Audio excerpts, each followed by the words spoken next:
Good morning, ladies and gentlemen. Buongiorno, signore e signori. My name is Andrea Spadafora, licensed massage therapist, yoga teacher, and founder of Yogaphora LLC. I'm also an Italian language tutor, interpreter, and translator. So at Yogaphora LLC, we support healing and strength through touch, breath, movement, and connection. Today, I'm incredibly honored to sit down with someone who's had a profound influence on how I envision building healthy, high-performing communities, not just in business, but in life. Les Landis is the founder and president of Landis & Associates, a nationally respected expert in employee engagement, organizational communication, and leadership transformation. He's also the former head of communications for one of the world's largest food companies. Les has helped countless businesses build workplace cultures rooted in trust, clarity, and innovation. And I'm thrilled to explore not just the system he's created, but the heart behind them. Let's dive in. Hello. Buongiorno, signor Les. Buongiorno a te. Thank you so much for being here today. We are at the CIBC place in Brentwood, Missouri, right off Highway 40. And Yogaphora LLC is located within or inside Flex Time Fitness. And of course, all of you are always welcome to visit. So, Les, can you tell us a little bit about your background and how your journey in communications and organizational leadership began? It's a long story. Where it began really was at the University of Iowa. Mm-hmm. And my degree was in journalism and mass communication. Mm-hmm. Did undergraduate work and some graduate work there. And when I was there, I actually met Dr. David Berlow, who was a visiting professor, and he is actually the first person that I went to work with full time. Mm-hmm. Came down to St. Louis, and he's probably in about the 70s, in the 70s, 80s. Yeah, it was in the late 70s. Late 70s. And so he was a specialist in organizational communication. Mm-hmm. And worked with all kinds of organizations, and I was just getting out of school and didn't know that much about business, and after a while we sort of decided that it's probably a little premature, a little early for me to start working with him in his consulting business. Mm-hmm. So after that I went to work for Merit's organization. It was kind of your initial mentor. He was your first mentor. Yep, absolutely. Mm-hmm. And in fact, we'll talk about this more later, but he is actually the guy that I dedicated my book to. Wow, wonderful. Because of the huge impact he had on me. Great. But then I went to work for Merit's, which is an organization here in St. Louis, pretty well known, employee incentives program. And, did that for a few years as an audiovisual writer, producer, program director, that kind of thing. And then after that is when I went to work for Pet Incorporated, which was the international food company that you mentioned in the introduction. Yes. And when I was there, I actually got very involved in what was called the total quality management. Mm-hmm. And that actually is what led me to kind of set up my own business, my own practice, focusing on how to really get people engaged in quality improvement programs. Mm-hmm. You and I have something in common. You share a little bit of the Italianness. A little bit, actually quite a bit. Uh-huh. Yeah, my mother is from Italy, from Florence, Italy. Firenze. Firenze, sì, bella città. Bellissima. And we actually spent about a year there as a child growing up, and I've been back there several times. We just had a big family reunion there a couple of years ago. And you mentioned you lived there for a year, right? Yeah, exactly. That's cool. So what was your role as a head of communications at one of the world's largest food companies? Yeah. So I was involved in a lot of different things, and my responsibilities kind of evolved over time. Initially I was there for corporate communications, leadership communications. We set up an employee communications program. Then I got involved in community relations and philanthropy, and then I took on responsibilities for consumer affairs and creative services. So altogether probably had about 25 people that were reporting to me either directly or indirectly there. Very interesting. So can I ask you to go a little bit further back into your background? And I start with this. One of my favorite personal development mentors. His name is Jim Rohn. He was the mentor of Tony Robbins. He says, success is something you attract by the person you become. So, when you first started as a teenager, what kind of ideas did you have about your own personal development? How did you become, what drew you into getting so much into communication? Right. I think as a teenager I was pretty much lost. I didn't really have a sense of what could possibly become from focusing on really effective communication. I think the one thing, if I look back at my childhood, the one question that I was always asking myself when I was seeing people in conflict is, why can't people get along? Why can't we find a way to be constructive in the way that we deal with conflict? I didn't use those words, but that's really what was in my gut, and I think in my heart and my spirit. And clearly that kind of sentiment is a significant grounding for the kind of work that I eventually wound up doing. So I suppose there's some kind of a connection, however loose it may be. Gotcha. Interesting. So you didn't have a clear direction back then, but you had this feeling that it eventually led you to attract people in situations that led to your own education and finding a good employment. That's really good. How did that corporate experience shape the work that you do now? So over the course of 10 years that I was there, one of the things that was becoming very prominent in the business world was something called total quality management. And part of it also was speared by the Department of Commerce that established what was called the Malcolm Baldrige National Quality Award. And it was a very challenging award to have to win. In fact, out of the thousands, probably tens of thousands of companies that have actually applied for it, only a few hundred have actually won it. Well, when I was at PET, one of the members of the board of directors was Jack Grayson. He was actually in the Department of Commerce when they created the Baldrige Award. And so he insisted that the company actually begin to employ this total quality management concept, which is basically how do we get employees fully engaged in the in the quality improvement process. And I latched onto that immediately. It just resonated with everything that I felt about how do we really give everybody in an organization the opportunity to contribute beyond their job descriptions. That's right. Because people have so much more to contribute than what we really give them opportunities for in most very structured organizations.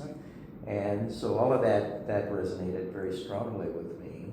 And people are not just bodies, right, or numbers. Yeah, they are exactly. a constellation of made out of attitudes, personalities, and talents. Correct. Yeah, beyond anything that most of us imagine. And so that work really got me tuned in, turned on, and eager to get out and spread the word a little more broadly and be able to work with organizations that were looking for how they could employ the total quality management. Total quality management in Italian would be la gestione della qualità totale.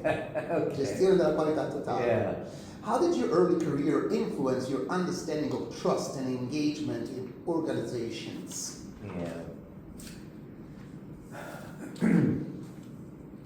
So I think, first of all, it kind of goes back to my definition of trust in an organization, which is a belief.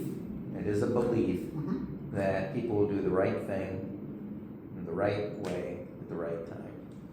Now you can get into an argument about what's right, but as long as you believe that people are doing the right thing the right way at the right time, then you're going to trust them, or you're going to trust the organization and the culture that embodies that basic principle. Without trust, let's put it another way. Let's start with trust. I sincerely believe that there are no obstacles that cannot be overcome by men and women of goodwill. Without it, every single day is a struggle, full of anxiety and frustration. And so the work that I've actually done, the employee engagement and alignment system that I've created, the very core of it is how do you create a high performance culture of trust? So that's kind of the foundation of it. I see. I have a fundamental belief that the nature of man is essentially good, and yes, it's part of human nature to want to grow and contribute. And Jim Rohn, my personal development mentor, said that to build trust, it is important to believe that most people have the will to build a company or build a community with integrity. Yes. So you often speak about the quality program trap. Right. What does that mean? What's the quality program trap? La trappola del programma di qualità. This was actually the foundation for how I got into my work, because at PET, where we were trying to implement the continuous improvement or the total quality management system, what I found was people wanted to do just kind of one-off activities. You know, let's have a pizza Friday, let's have a employee of the month award, which is a terrible thing to do to a team. Let's occasionally get people together and have a conversation and hear what they have to say. And the foundation of a really effective employee engagement alignment system is that you have to make it systemic, not programmatic. Because programs come and go.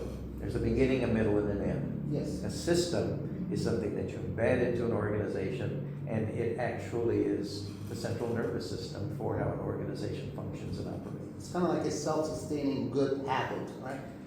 Absolutely. In fact, we'll talk a lot more about habit as we get further into our conversation. But yeah, that's absolutely right. What are the most common engagement pitfalls businesses fall into? Yeah, it goes back to exactly what I said before. They get caught in the program trap.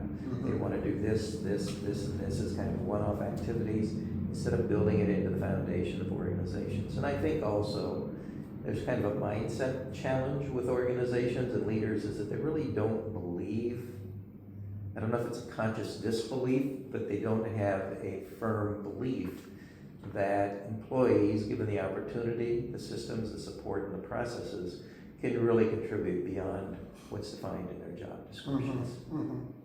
Okay. Why do you believe so many employee engagement initiatives fail to stick? Well, we just said that, right? Exactly, the same thing. It's the same thing. But I have just a question that just popped out in my mind. You think that a monetary reward works in improving productivity, like giving people a raise every once in a while, bonuses? Yeah. Financial remuneration is a disincentive, not an incentive. Really? Financial remuneration, you have to have a certain level that is fair in order to feel like you're being treated appropriately and fairly. Beyond that, financial remuneration does not improve performance. Okay. I'm absolutely convinced of that. Okay. What really matters, I've written a book, I've had 30 plus articles published, I've put out a weekly blog, and everything that I've talked about in terms of what it really takes to get people tuned in, turned on, and eager to go above and beyond to do their best work and be their best selves, comes down to three things. What is it? They want to, number one, they want to be informed fairly, honestly, openly, in a timely manner about where we are and where we're going. Yes. Number two, they want to be heard Yes. and valued for the ideas that they have to contribute to the organization. Very true. And number three, they want to have some control over the actions and decisions that affect their lives in the workplace. All of the systems and processes that I have built into my employee engagement and alignment system are designed to really animate and to elevate those three characteristics of what really motivates people in the workplace. So money is just one of the factors involved. Absolutely. Once an employee has reached a level of comfort, or at least you know that the major expenses are covered for himself or the family, and then we're talking about elevating the quality of the work that transcend the monetary or the. Yeah, and I want to be clear. It's not just a matter of do I have enough money to pay the bills. It's do I have enough money that tells me I'm being treated fairly. Mm-hmm. Okay, gotcha. What does a people first system look like in action? Yeah. I think first I need to explain what I mean by people first systems and processes. Please do. It basically says that in this organization, the interests and concerns of our people, of our employees, comes before all else. It comes before our concern about the customers. It comes before our concern about the stakeholders, shareholders, anybody and anything else. And some people will say, well, that's crazy. We got to focus on the customer first. But I believe very strongly that if you really put people first in a way that makes them feel really good, wonderful, treasured, and valued, they will then in turn put the customer first. This is great advice. Yeah. I believe that too, 100%. And some of the, just to give you an example, some of the best chefs in Italy, I name one, Antonino Cannavacciuolo. He will tell you exactly the same thing. Yeah. He will invest in his people first. Yeah. He will pay them good money, and he will recruit the best in the field. And treat them well and give them an opportunity to contribute to the quality of the work. Yes. Yeah. There's another great pizza guy who's become a master. It's not Emos, is it? No, it's not Emos, it's not Domino's. His name is Ciro Salvo. Salvo with his 50 calò. You can look it up. And he didn't pay me to say this, but I know his pizza is becoming big.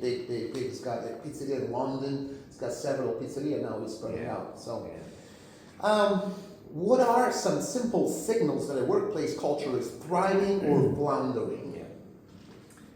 I'll take thriving. One is that you really do see people engaged in systematic, continuous improvement processes, not one-off activities, but they're fully engaged and they're actually contributing, and action is being taken on the ideas that they're contributing to make the workplace better, faster, easier, cheaper, safer, whatever you want to call it. Yes. When you see people actively engaged in that, that's a really good signal. When you also see that those three things that I talked about before, that they really are, there's really a good system for communication that's keeping them informed, honestly, timely, that they really are being given an opportunity and being heard and being valued, and that they have also an opportunity to have some control. So when you see all of that kind of stuff going on in an organization, and plus when you do that right and you do that well, it shows up on the bottom line. Yes, absolutely. Just, can you give me an example of you getting out of here and show me a place where you enter the business and you see a company that reflects exactly what you're talking about? Can you give me just like one, not to mention. You mean when I walk in and they're already doing what it is? Yes, well, most exactly. of the organizations are not doing what I'm talking about when I walk in. Okay. Tell me one company you're really satisfied, something to look up to. Well, there are lots and lots of them, but I will cite a couple of them because I have some data, specific data on those. With every organization, there are different kinds of things that you can look at. You can look at key performance indicators. You can look at whether or not they're completing objectives and goals. You can look at their employee opinion surveys. Lots of things that you can look at. But I can give you two examples of organizations that not only had good data and all of those things, but they actually quantified it. Yes. Good experiences, but they quantified it with data. Okay. So one of them is a private duty and home care service, probably the biggest in St. Louis. And so when we went in, they were having this typical kinds of problems. Their performance indicators were flat for like 5 years. Their processes were very inconsistent. And so we established all of these employee engagement and alignment systems and processes there. After the first year, their revenue was up 14%. Wow. Their profits were up 39%. That's awesome. Their employee engagement indicators, positive surveys went from 79% to 93% positive. The client surveys, they did these on a very regular routine basis. The client surveys on satisfaction, positive results went from 81 to 93%. That's great. And all of this came from over 300 employee-generated improvements from the continuous improvement processes that we put in there. So that's one here in St. Louis. Okay. Another one was a company in Canada, a brewery. They had tried to implement an employee improvement system, weren't getting really good results. After the first year, they were particularly having problems in safety and productivity. After the first year, safety incidents were reduced by 44%, and their hectoliters per hour, a productivity measure, increased by 11%. Huge improvement on the bottom line from that. So those are a couple of examples. That's interesting. When I lived in Fort Collins, Colorado, as you know, in Fort Collins we have a lot of they have a lot of breweries. Yeah. And there was one company, I think it was Odell's, and Odell has a system where each employee owns a little portion of the company itself. Oh, wow. So have you heard of that formula? Sure. Yeah, there are a lot of companies that have employee ownership built into them. And I frankly don't think that I have worked with any. I can't, of all of them, I've worked with, dozens of companies. I can't think of any that have, but I've read a lot about what kind of impact that has, and clearly when employees have a true, strong, vested ownership in an organization, it really shifts their mindset and their behavior. Yes. I tell folks there's no such thing as an ownership mentality. You either own part of the organization or you don't. Okay. There are certainly ways that you can foster what people call an ownership mentality, and it goes back to those three things that I talked to you about before. All about the systems and the processes that give people the information they need, opportunities to feel valued, heard, and to contribute in a way that. But when you're wearing just like a simple shirt and a hat, Yeah. you don't really own the company, you're just an employee, That's right? true. That's true. So there's a big shift in contextual awareness. Yeah. If you actually own Yeah. on paper a portion of the Absolutely. company, you are. That said, I still honestly believe that what motivates people mostly really is having an opportunity to really systematically Yes. contribute in ways that go beyond their job description, Yes. where they feel heard, they're informed, and they have control. Got it. Now let's get into your own practical systems and tools, right? Okay. So how do you factually help businesses apply it across departments or teams? Your system. I remember you used to have this system called Imagine Action, which is now being updated by something else, I Correct. assume. Yeah. So tell me Yeah. about it. Well, so let me just talk about processes, a couple of them at first, and then I'll talk about how we extend it. Yes. So one of them is what I call the continuous improvement team huddle. Groups of people get together in teams of 5 to 8 folks on a regular basis, anywhere from weekly to monthly, never less frequently than once a month. Once a week is better, bi-weekly is okay. And they are there for the express purpose of identifying opportunities for how we can make things in our workplace better, faster, easier, cheaper, safer, all of those kinds of things that I talk about. Less aggravating, fewer things falling through the cracks, all of those kinds of things. So they get together, we do a round robin process, everybody comes up with something small. We truly emphasize, don't try to come up with huge things that you have no control over. Try to identify small things that can make a big difference when you take all of them together. It's the cumulative effect of all of these small improvements over time that really makes the biggest difference. And also how you build that improvement muscle that I was talking about. There's another one where we actually get folks involved in breaking down a process. We take a particular process, look at where it is as is. Then we use a very sophisticated tool called Post-it notes that we put across the wall for every step in the process. We identify what the pinch points and the friction points are in those processes. We look at how we eliminate those. We rebuild the process and we implement it, and we check and see how we're doing that. It's called my DEMI process.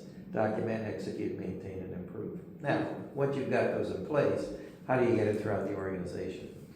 I pretty much leave that up to the organization for how they're going to get it spread out with everybody. And then I just continue to check in with folks in the various groups to make sure that they're doing it effectively. Those are just a couple of small, specific examples, but they are important cornerstones for the work. Okay. At these meetings, is there always like a leader? Like, is there always a president or a CEO, somebody that has the last word? I've heard that, there's a saying that says, leaders eat last. So they essentially let everybody talk first, and then they have the last opportunity to speak. Yeah. These huddles do not have any kind of leaders, managers. What they have is facilitators. The facilitators typically are supervisors of that particular group. They are not middle managers. They certainly are not senior leaders. And as I said before, most of the opportunities for improvement are things that these groups can control working with their supervisor. Now, sometimes they come up with ideas that do require collaboration and communication with other groups. Sometimes the decisions about what we're going to do moving forward do rise up to the level of the manager.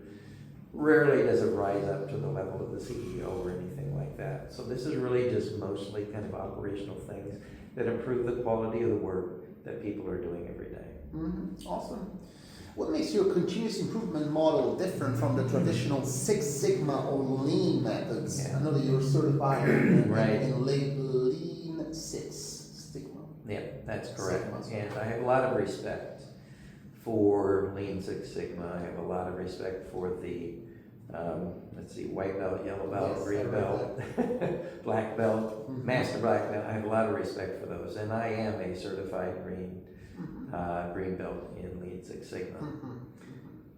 What I have found in those processes, like Kaizen events and various other kinds of things that are key tools of those systems, is that sometimes they can be a bit time-consuming, onerous, challenging, difficult for people to engage in. If you have a good facilitator, then you can work through that. But for me, I was looking for something that we could streamline those processes, simplify those processes, make it easier to get into, easier to sustain than all of the Lean Six Sigma tools. Now again, I think in some environments, particularly in manufacturing, really robust Lean Six Sigma tools are really good, vital, even essential in some cases. But for a lot of organizations, they don't need to take on all of that stuff to be able to implement the basic principles and practices of Lean Six Sigma. That's what my systems and processes have done. Can I ask you something about all this continued education courses? You purchase one and there's always a higher level, which is essentially another way for that company to charge more money for the service. So, and as we go, everybody wants to go into the marketplace and grow and having a feeling of personal development in their specific field. Do you think, from your expertise, you've been going through the different belts of this program, this Lean Six Sigma. Right. So, do you believe that, upgrading their wall certificates has an actual value in the practicality of? Yeah. Like, it's a broad, general question. Yes. And I think the answer is it depends. Depends. I am a big believer in continuous learning and education. And it doesn't really matter what form it takes.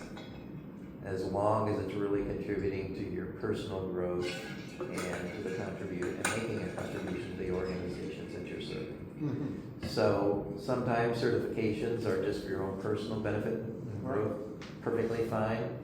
Sometimes they really do have direct application to the work that you're doing in the organization. That's even better. Yeah. And I don't want to get judgmental. I'm sure that there are some that are better than others. But as far as I'm concerned, anytime you're doing things to improve the quality of your own individual performance and taking responsibility for that, that's a good thing. I also believe that it's vitally important that the management team support that. They not just support it, they provide the financial backing for that kind of stuff. They provide the time that people need to do those kinds of things. They provide the encouragement. They build it into their performance management and development system. So yeah, and for me, of course, biased as I am, anything that really reinforces the fundamental model that I have for employee engagement and alignment is wonderful. All the better. Wonderful. Good to hear. Now, can you share a success story from a client who implemented those systems you were talking about and saw some major results? Yeah, I mean, it just goes back to the things I mentioned a moment ago. It's the caregiver, it's the brewery. I don't think there's anything I can do to amplify on what I said before, other than when they implemented that stuff, they had huge success. Okay. Now, let's talk about your own writing and thought leadership. So, you wrote a book called Getting to the Heart of Employee Engagement. Right. What was your inspiration for that book? I often tell people, somewhat jokingly, if I had the opportunity to rewrite the script of my life, that I would have been a Hollywood movie scriptwriter, screenwriter. Oh, wow. Beautiful. Awesome. I love writing, I love stories. When I go to a movie, I love great dialogue. I love great scripts. Yes. And so two things kind of motivated me to write this book. One is I wanted to write it in a style that was very engaging and almost sounded like a movie script. It's a business fable. Yeah, I copy with you today. I wanted to show it to my I didn't bring it. No, Okay. But it's called Getting to the Heart of Employee Engagement. Right. And it's a business fable told in a story fashion. Two main characters, a couple of others show up. But we talk about everything from Henry David Thoreau to Barney the Purple Dinosaur and things that really go to the heart of that book. And so that was one motivation. The other was simply that I had so many different kinds of thoughts about what it takes to get to the heart of employee engagement. I wanted to get it all in one place with a narrative that people could follow, because this book not only is a business fable, but at each portion or each stage of the book, they're introducing something that is actually included in my systems and processes. So what is, from that book, what is one principle that readers often say change their perspective? I'm going to give you two. Okay. The first one is really related to the subtitle of the book. The subtitle of the book is The Power and Purpose of Imagination and Free Will in the Workplace. And in that book I explained that for me, the two most distinguishing characteristics of human beings above and beyond all other living creatures on the planet is, number one, our capacity to imagine. Yes. To conceive of things that do not exist in the natural world. Yes. Like videos. Sure. And buildings and going to the moon and cathedrals in Italy. That's right. All of these things must come from the metaphysical, the our imagination. The second thing is our capacity to choose. All other living creatures on the planet have a program that dictates what they do from the second they wake up in the morning to the second they go to bed at night. Yes. They do the same thing over and over again. The only time they change is if they're forced to change because we train them to do something or because the environment forces them to change. Yes.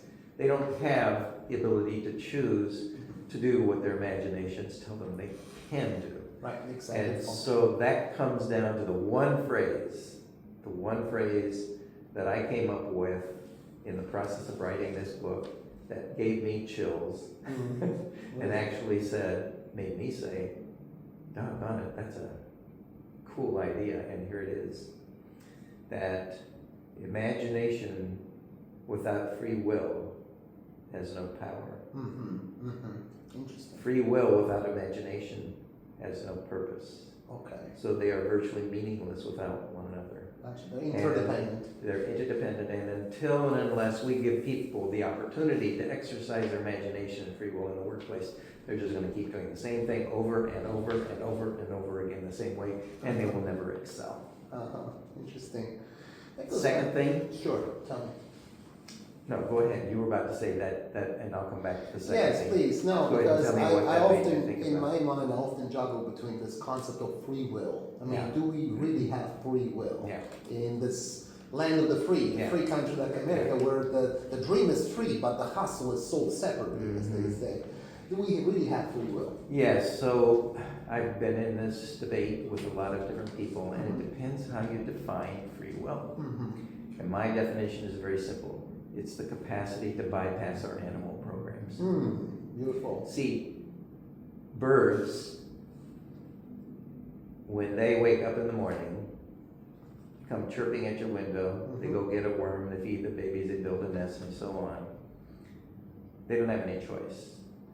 We can, in the morning, the alarm goes off, and we can say, doggone it, I know the early bird gets the worm, but I'm going back to bed. We're the only ones that can do that. That's how I define free will, the ability to bypass our animal programs. Nice. Jim Rohn put it beautifully. He said, we have been given the dignity of choice. We've been given the dignity of choice. Right. That's right. So what is the second The point? second thing is this whole notion about accountability. If you look at the research, 80% of the employees in this country, when they hear the word accountability, it has negative connotations. And that's because it's more often used as a club to beat people and put them in place instead of a ladder to lift them up. Okay. And the way that I define the ladder for building people up is through a phrase, and it's actually a process that I have, a PDCA process, plan, do, check, adjust. But the underlying philosophy behind that is from a phrase that I mentioned in a workshop years ago, and somebody told me, wow, that's pretty impressive, and here it is. Always treat people, because stuff is going to go wrong. Yes. Always going to go wrong. Yes. And the Murphy's tendency Law. is to point fingers, to blame, to put people in the corner, to Yes. use what I call club-style accountability. Instead, I say always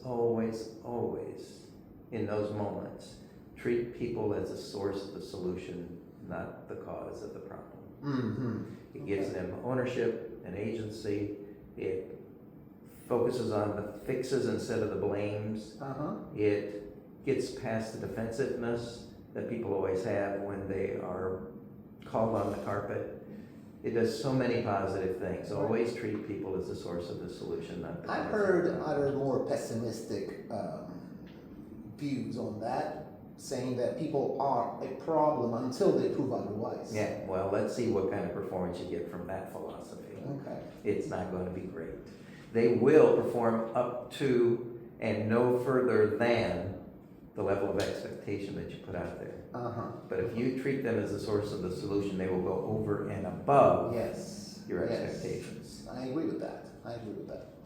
Cool. All right. So, how do you stay fresh and inspired in your work after all these years at your tender age? Tender age, and we won't say. You don't say. Number of things. First of all, doing stuff like this. Good. Podcasts, which I've done with a number of people.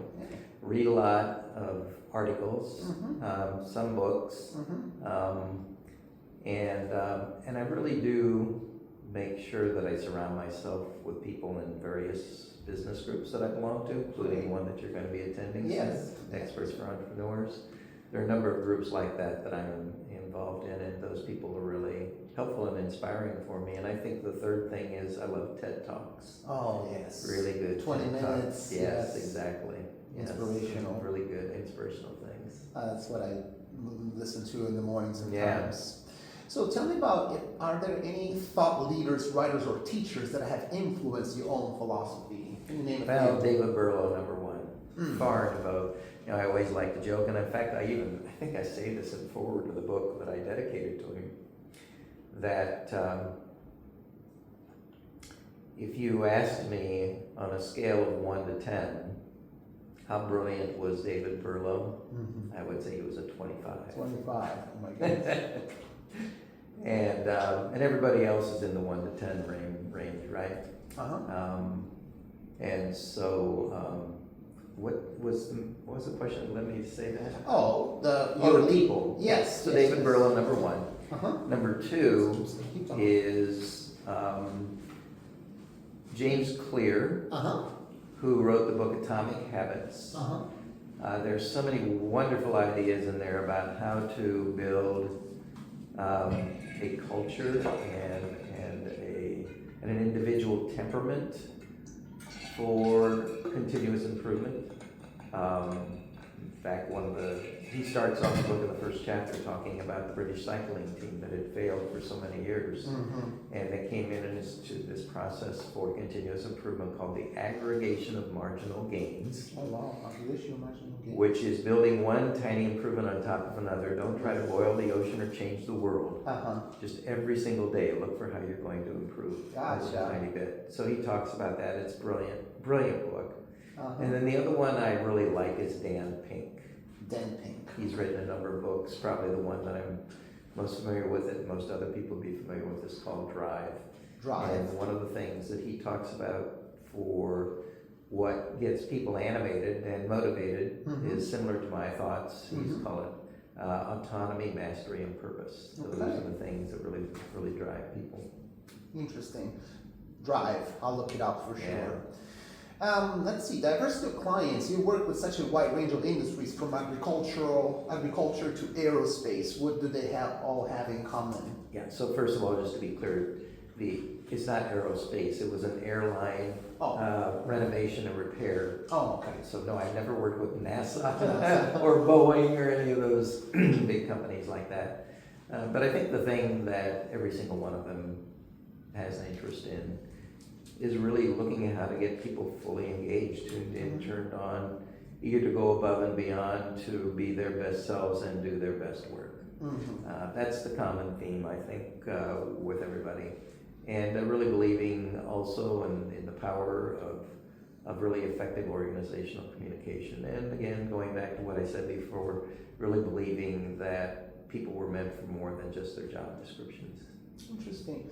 I have a question that is unrelated to this. It's kind of a little bit off script, but given such a wide range of industries, how would you advise somebody, an average Joe, to find his passion and follow the lead of the industry that is more aligned with his nature, with his own nature? Try that again. I'm not sure I'm tracking with you. Okay, Put so it another way. to a young man who's maybe in his teenage, just like you didn't have direction when you were so young, and you were starting over, and you want to find your direction in a particular industry and stay motivated and stick to that industry. So what kind of advice would you give to that young man in this wide range of industries? Yeah. I think in those very early years, in the teen years, it's just to listen to your heart and soul and just feel what's drawing you and attracting you. I mean, I don't know that it really has anything to do with an industry, unless perhaps, let's say that you just love to tinker and come up with things that you make with your hands. Clearly you're meant to be an inventor, right? Right. Let's say that you spontaneously like to just sit down and write for no reason other than it's just an impulse.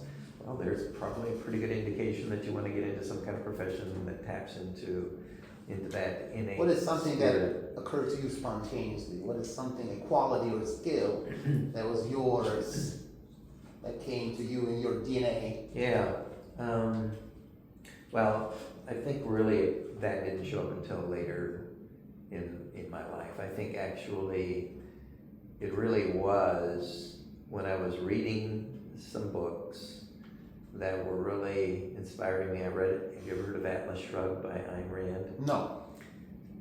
Very, very famous and popular book from many years ago.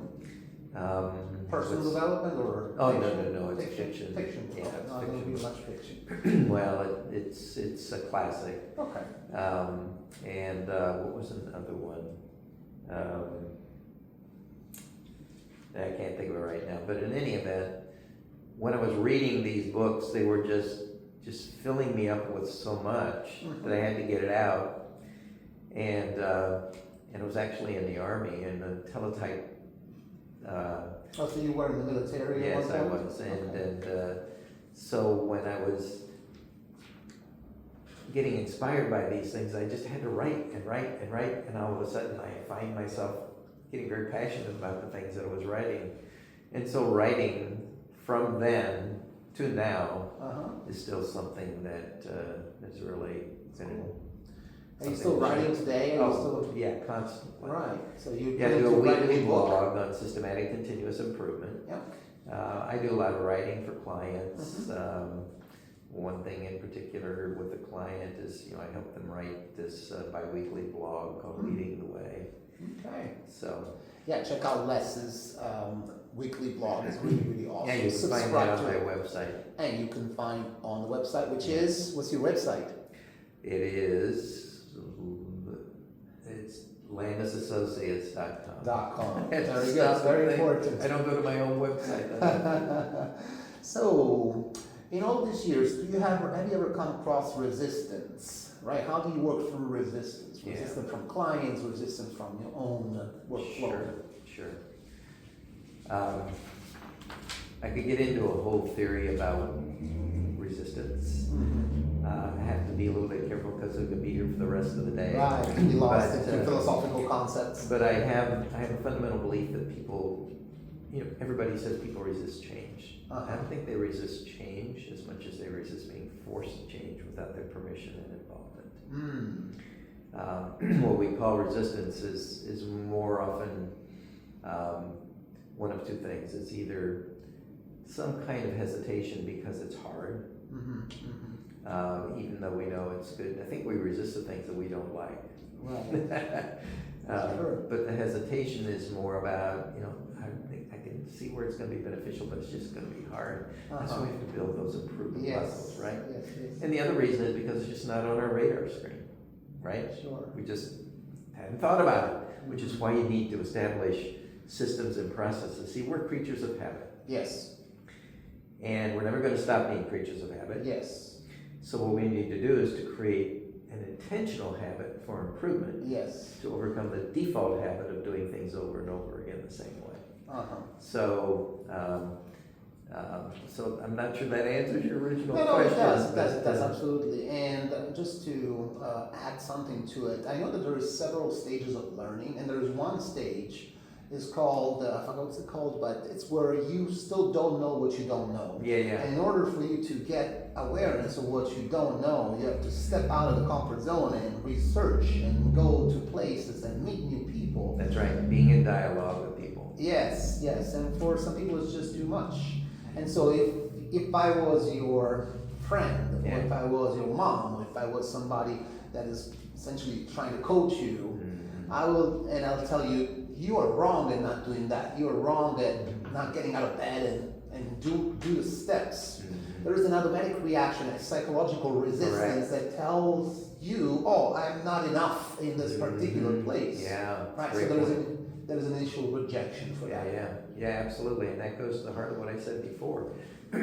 What people resist mostly is being forced to change without their permission and involvement. So there's you believe in letting go. You believe in letting go of resistance, like people have to simmer through their own resistance through a period of time until they realize that change is the only constant. And I think it's, again, I'm going to make this clear distinction between resistance and avoidance. Okay. very important. Uh-huh. We resist the things we don't like. Yes. We avoid the things that are too hard. We avoid the things that are too hard. Okay. Even though we know they're good for us and we'd like to do that. Seems like the brain is wired as such that it tends to take the path of least resistance, right?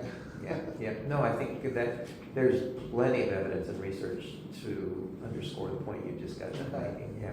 Okay. That's what I said, we're creatures of habit. Yes. We're going to follow that path until we create an intentional habit Yes. to break the default habit Yes. of doing things over and over again the same way.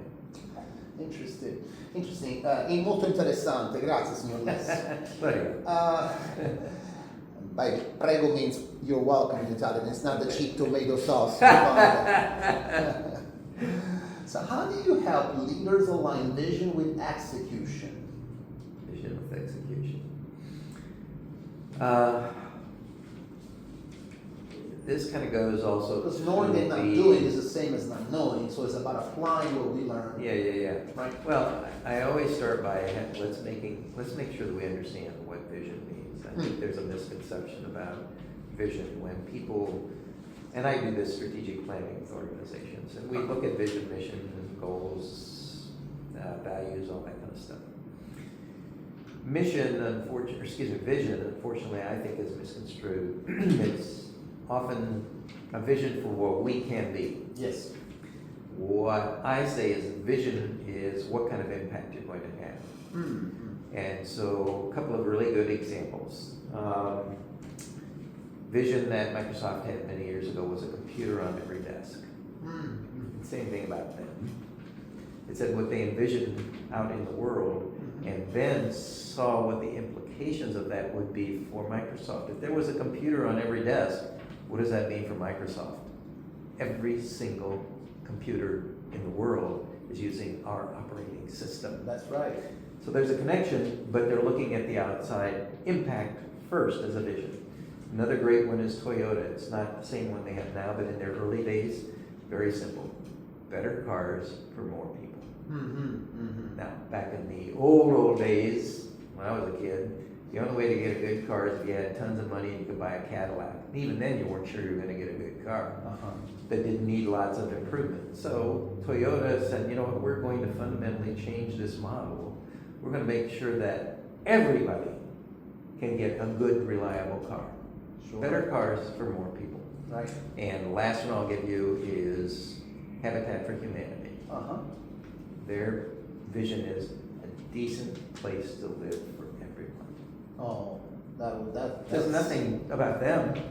That's huge. A decent place to live for everyone. Absolutely. And then mission statements are, okay, how do you operationalize that vision? Now, to your point, once we get that vision clear, Yes. then we start looking at what is it that we got to do in terms of our mission? What do we got to do in terms of our values? What do we got to do in terms of our goals, our objectives, and our tactics in order to bring that vision to life? It would be great if we could give affordable housing to everybody. I think that would fix a lot of problems. Incredible. Let's see. All right, so let's talk about trust and human dynamics.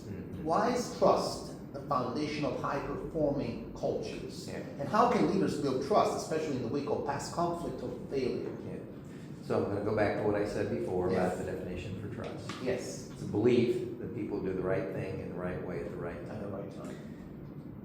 And I built my entire model for employee engagement and alignment system around how do you create a high-performance culture of trust. And there are four main components. One is getting clarity about your vision, mission, and direction, Yes. and making sure that we're clear about the values that we're going to operate with. Mm-hmm. Then we have to go down two parallel paths. One is we look at what I call management credibility factors. What are the things that managers need to do to build credibility for sustaining a culture, a high-performance culture of trust? And it begins with caring. You have to care before anything else. Yes. Honesty and openness. Yes. Responsiveness, Yes. because who cares if you're good at this but you don't respond. Competence, that means how do I build a competent system around me. Reliability, can I count on you to do what you say you're going to do? And the last one is personal accountability and apology. managers suck at that. Sorry, I made a mistake. Here's what we're gonna do, I accept accountability, let's go ahead and fix that. So that's one component. The other is the systems and the processes, the people first systems and processes. Yes. That you talked about before. And those are in measurement, recognition, conflict resolution, continuous improvement, learning and development, and communication. The last one is constructive accountability. Mm-hmm. Once all of this stuff is in place, something's gonna go haywire. Yes. Something's gonna get screwed up. Uh-huh. And so let's make sure we deal with it through constructive accountability. Mm-hmm. If people follow that model, they will succeed. Okay. Now, I have a big question for you. Yeah. So, That was big enough. that's a big one, but this one gets more in depth because in my Okay. own philosophy, I believe that people buy people when it comes to offering a product or a service. Yeah. Right? You mentioned Microsoft, Bill Gates changed the world with the internet with Windows 95, right? Mhm.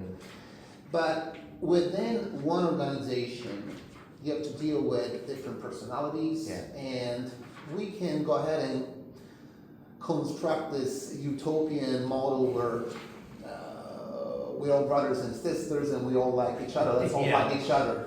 The Right. reality is sometimes it's not that easy, Yes. right? So because you ideally when you're going into the workspace, you want to work with people that you like, people that you trust, Yeah. people that you feel safe to be around, and so you can generate a plan, like you said, you can create the system, but with transparency, with authenticity. But what are the times where you have experienced that all this authenticity and transparency, we're going to do the right thing, Yeah. has backfired at you? Well, I'm going to look at those two things separately, transparency and authenticity. Yes. Okay? Yes. Transparency is important, and we should go as far as we can with that without violating individual people's trust. Yes. You cannot be transparent about personal and private things that are happening in a performance development system with the entire company. If somebody has a challenge, if there's some personal information, clearly that's taking transparency too far. I believe in being as open as we can, certainly about the kinds of things that organizations typically try and hide. Mm-hmm. What do our numbers look like? Well, we can't tell people those numbers. My gosh, they might go share them with somebody. Well, that's nonsense. People figure that out one way or another anyhow. And so being transparent is important because when people, remember the first thing in my list, being informed, honestly, completely, in a timely manner about what's going on, where we are and where we're going. Right. The more you can do that, the more you're going to build trust in an organization. Mm-hmm.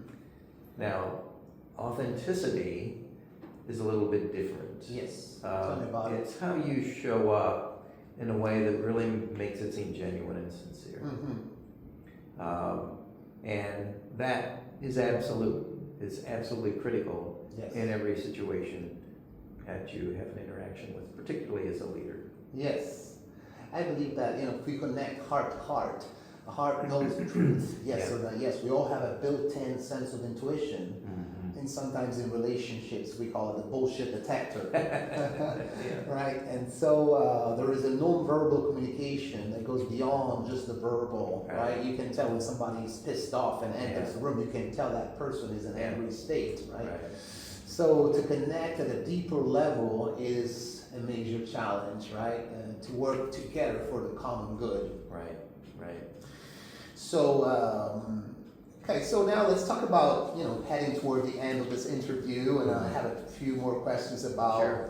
wellness, balance, and personal growth, more specific to you. So, how do you personally stay grounded amidst your busy professional life these days? A lot of people talk about work-life balance. Yes. I tend to think of it in terms of work-life integration.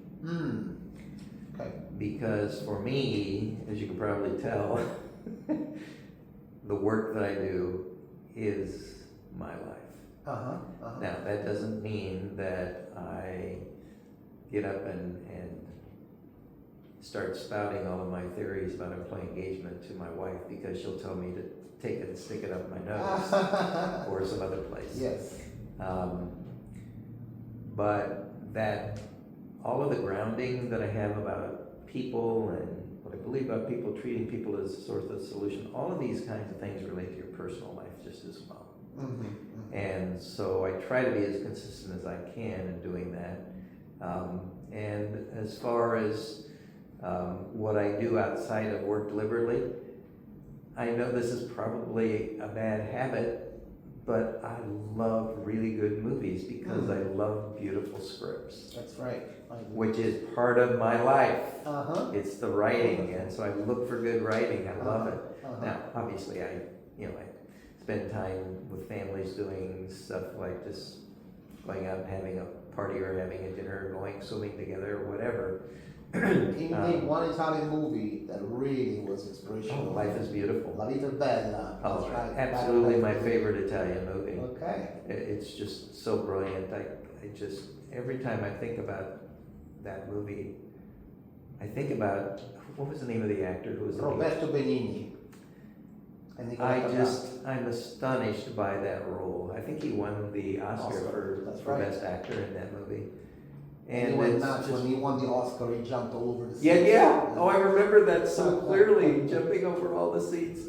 It was I love watching the Oscars, and that was one of my favorite moments of all time. Yeah. He can act as the clownish, childish. Even in the worst of situations. Even in the worst of situations. That's right. Mm-hmm. Yeah. So, do you have, we all have 24 hours in a day, right? Even the biggest leader in the world, or the presidents, they have 24 hours in a day. Right. We all have a package of energy. We call it the physical and emotional bandwidth, right? Mm-hmm. So, in your personal practice, do you have practices that support your own well-being at your stage in life? Mindfulness, journaling, exercise? So, two things for sure. One is that I do exercise every weekday, have for 30 years, for 30 to 40 minutes. Okay. At home, at a gym? At home, okay. Yeah. I've got, I have barbells, and I have, not as big as the ones you lift, but I have barbells, and I also have a recumbent bike. Recumbent bike, okay. And so I do that. And then the other thing that I've really only recently started doing, and I say recently in the past 2 years or so, is actually came from a book I read that's wonderful. It's called The Happiness Advantage by Sean Aker. And if you want to see a fabulous TED Talk, look at that TED Talk by Sean Aker. It's just brilliant. And so anyway, in that book he talks about some practices. And one is daily gratitudes. And he said, write down 3 gratitudes every day. And then at the end of the month, see, how that's affected your being, your life, the way you show up. I was having a terrible time staying with that habit. And I mentioned that in one of the, I belong to a mastermind book club, another thing that I do to stay energized. And we were talking about that book, and I mentioned how difficult it was for me to stay on that. And I said, I need an accountability partner. Yes. And this woman who was in the book club with me from India said, I will be your accountability partner. Nice. We started 2 years ago sharing our gratitudes at the end of the day. And I think maybe I've missed a half a dozen in those 2 years. And your wife wasn't jealous about it? She's not an Italian wife, probably. She knows all about the woman in India. Too far away to get in trouble. Okay. And so those are 2 practices that I engage in. Yeah. So have you ever tried in your life, any yoga or massage therapy, any holistic health? I have. Okay. And it's been very difficult for me to stay with it. And I've tried different kinds of yoga. I'm just absolutely convinced from so many people that I've talked with who do it, who swear by it. In fact, one of our best friends was in our wedding.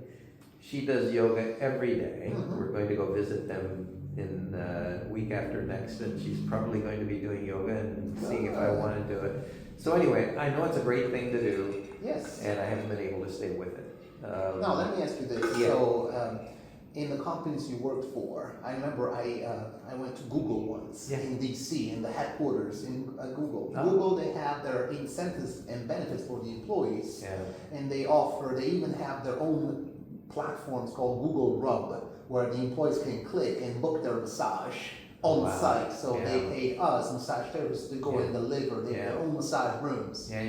As well as yoga, on-site corporate yoga during lunch break or something like that, 45 minutes.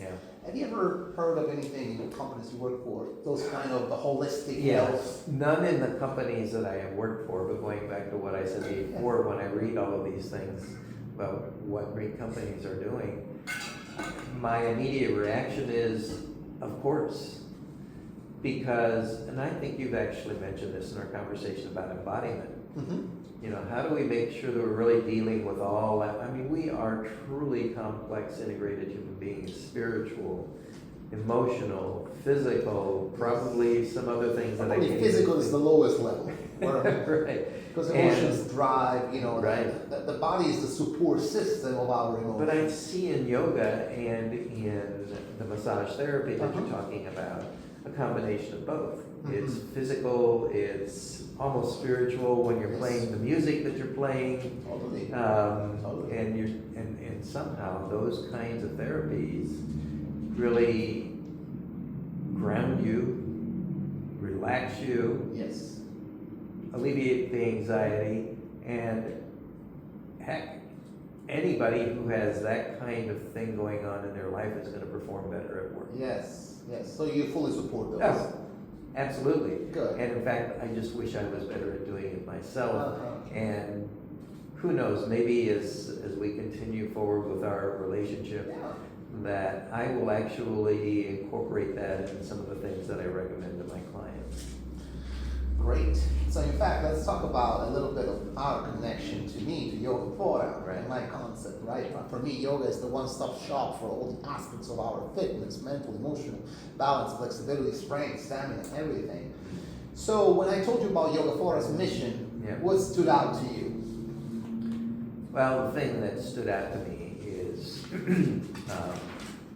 it made me think more holistically about what you do. It isn't just about, I don't know what most people think about yoga, but maybe it's peace of mind. But it really made me think about, because you're doing also massage therapy and everything else, and it made me think that you're really approaching things much more holistically than what I have thought most people in your profession do. That it's really, again, goes back to this full integration of mind, spirit, body. And I'm sure there's something else besides I keep saying those three things. But how all of that really impacts your performance in life and at work. I'm a big advocate, you know, the whole concept of Yogaphora was to inspire myself and the people I serve to choose lifestyle change over the quick fix of pills and surgeries, right? And to me, it's really, yoga has been the go-to place where I can stay in the present moment, as I can ground myself, I can get to know my body at a deeper level than ever before, and release the past, permission to let go of the anticipation of the future. So you always restart fresh, one breath at a time. In yoga, we have this mind-to-body connection through the breath, right? You link the breath to your movements. That's the power of yoga. So your work helping organizations foster cultures of trust, alignment, and communication resonates deeply with what I aim to create for my clients on a more personal, embodied level. I see massage therapy not just as a physical reset, but as a space where professionals, leaders, and caregivers can decompress, reconnect with themselves, and return to their responsibilities with greater clarity and vitality. So, in terms of potential future collaboration, I'm thinking about things like referrals for massage therapy to professionals in your network who might benefit from high quality care. Or just simply cross-promoting each other's work through conversations and shared circles. So, I have a few more questions before we... And by the way, my comment to that is yes. Yes, okay, grazie. Thank you very much. Let's see. what worries you about current trends in business culture, and what gives you hope? Yeah. I'm not sure that I can spot or articulate any specific trend that I see in business that is much different than what has happened in the past. I guess what I would say in general is whatever organizations embraced this concept of building a high-performance culture of trust through the kinds of tools that I've talked about and the kinds of processes that I've talked about, or lots of others who do work in my field that is really extraordinary. Whether or not it's a trend, I don't know, but I know that the companies that do that are going to win. They're going to win. And other companies who want to win may look at that, and hopefully do look at that, and say, I want to win too, how are you doing that? So as long as companies continue to embrace those fundamental concepts and the systems and the processes that go along with them, they're going to win, and people like to win, and so I don't think it's going to die out anytime soon. But again, going back to what I said before, if it's something people are going to resist, avoid, or ignore, and it's easy to do all three of those things when you're looking at big time change, then that's what they have to overcome. What are you most proud of your career, in your career? Yeah. One of the highlights of your career, something you can think back and... Well, clearly writing the book. Right. I mean, it really felt like when I finished writing that book that if I never do anything else in my life, this has been a good life. Can I ask you, is this book still available on any bookstores? Absolutely. You can get it on Amazon. That's great. I don't know that it's in any bookstores right now. Barnes & Noble, no? I don't think so, no, but you can get it on. And so that, obviously, when I have seen clients really perform and excel the way that I described to you, when I see people really blossoming in a way that says something like this, I knew I was meant for more, and now I'm doing it. Nice. Beautiful. Yeah. That's awesome. And so the next question is, what advice would you give to someone just starting out in consulting or coaching? Oh my God, this is an easy one.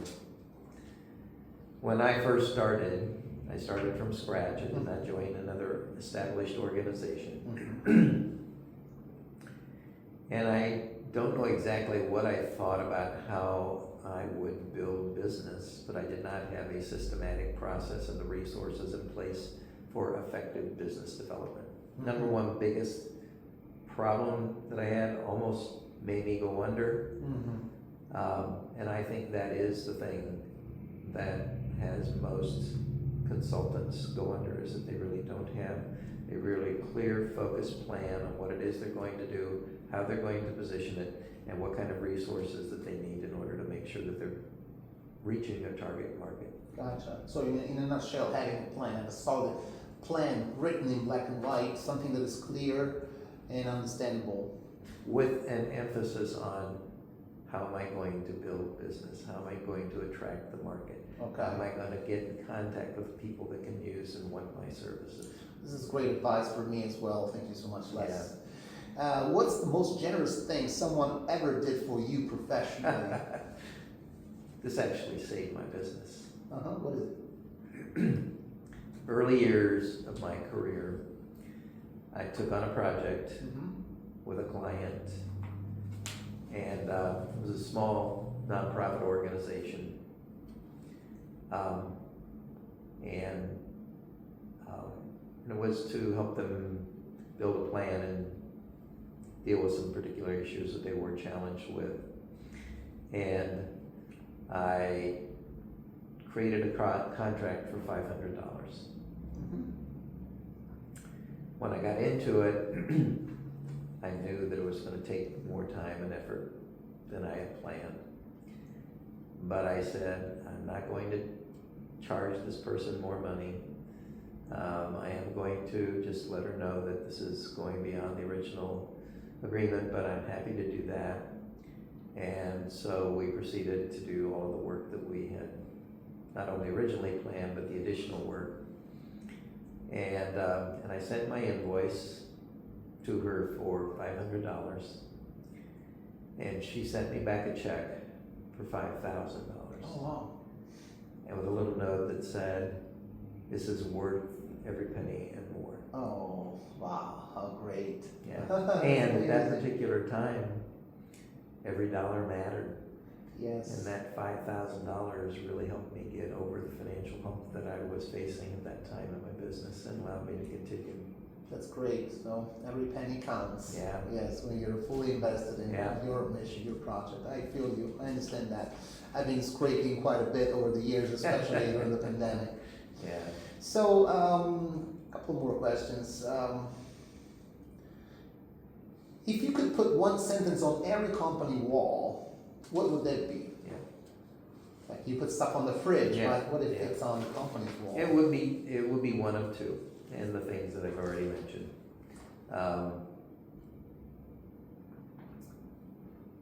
Imagination without free will has no power, and free will without imagination has no purpose. So make sure you give everybody on your team the opportunity to exercise both. Nice. Number Okay. one. Number two is the other thing I said, always treat people as the source of the solution, not the cause of the problem. Okay. The source of the solution, not the cause of the problem. Right? Great stuff. So let's head to a close. So how can people connect with you or learn more about your work? Yeah, I mean, easy is the website, landisassociates.com. Mhm. My website is antiquated and full of so much stuff, it's just crazy. Every time I've talked with somebody about helping me redo my website, they say, I've never seen so much content in my life. It will take hours and dollars beyond what we typically charge to get everything on there. So anyway, I don't care how antiquated it is. It's got a lot of good content, and certainly it gives people information on how to contact me. Okay, so can you just explain how a typical training is structured? Like it's a 6-month program or 3-month program? How Yeah. does that work? Again, it depends. It kind of all starts from the core of my employee engagement and alignment system, which is basically an 8-month program. You remember the 4 components that I told you about? The first one, kind of getting everything set in place, is about 2 months. Then going down these 2 parallel paths is another 6 months, and also the constructive accountability just gets kind of woven into that. Now, sometimes I take a couple of pieces out of that and focus on that only. One is communication, organizational communication, because that's really my main background as head of corporate communications. A lot of people want that kind of expertise, and what I am is kind of a virtual communication officer for them, and I help them with all of their organizational communication systems and processes, and I actually have a model for that specifically that I call real-life, real-time communication. So the other one is continuous improvement processes. Sometimes I just focus on a couple of continuous improvement processes. So it's usually one of those things, or I just help them also with strategic planning, because I have a strategic planning model that is quite distinct, because too many organizations focus on developing the strategic plan without thinking about implementing the strategic plan. And as Thomas Edison said, let's see, it's going to be something like vision without execution is hallucination. Oh. And so I try to help people not hallucinate with their strategic planning.